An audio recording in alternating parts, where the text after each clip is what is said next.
In this tutorial, I'll show you how to create this realistic 3D paint text effect using Adobe Firefly. Stay tuned and I'll show you how.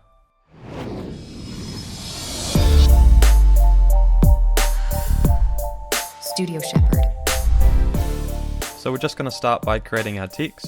So with Adobe Illustrator open, I'm just going to select the type tool and I'm going to type the text paint. Now with that selected, I'm going to change the typeface to Satisfy, and this is a free Google font, and I'll leave the link in the description below for you to download it. So I'm just going to scale this up by holding Alt Shift, and I want it nice and big within my canvas, so something like that. And what I also want to do is thicken up the weight a little bit.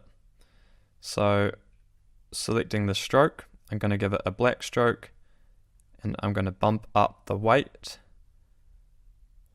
to something like this. Cool, and when you're happy, go up to File, Export As, and save that as a JPEG.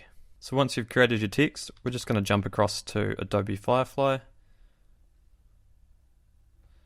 and I'm going to open up the text to image generator. Now in the prompt description down here, I'm just going to paste in a prompt that I created earlier, and I'll leave that in the description below for you guys to copy and follow along. And then click Generate, and this is going to create 4 variations of the paint texture that we're going to use for our image. Nice, so I'm just going to change a few settings in this panel. So I'm going to change the content type to photo and make sure auto is turned off. And if we slide down, I'm going to select hyper realistic and change the lighting to studio light. After that, I'm going to hit Generate again. Cool, and there's a few nice options in here. So if there's one you like, but you want a few more options to choose from, you can click this little pencil here and go Generate Similar. It's going to create 3 more that look like this one. So I quite like the look of this one. It's got some nice texture and it's nicely isolated in the frame. So you can download this to make a copy, and then what I'm going to do is by selecting this pencil, I'm going to use this as our style reference. So you'll see that's now appeared in our settings under styles. And what we can also do is upload our structure reference. So this is our text that we created earlier.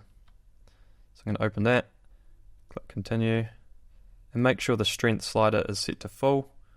And then for styles, I like them around the midpoint there. I'm also going to change the aspect ratio now to widescreen, and then click Generate.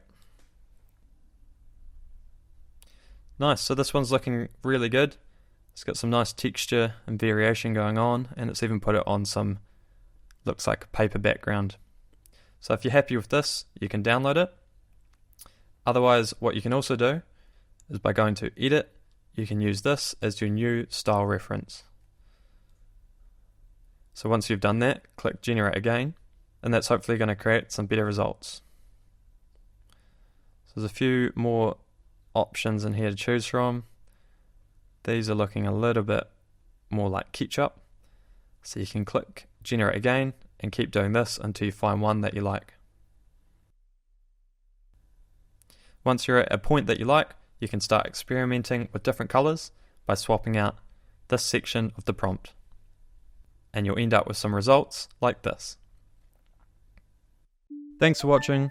If you enjoyed this video, be sure to hit that like button and subscribe to stay up to date with the latest design tips. I'll see you in the next video.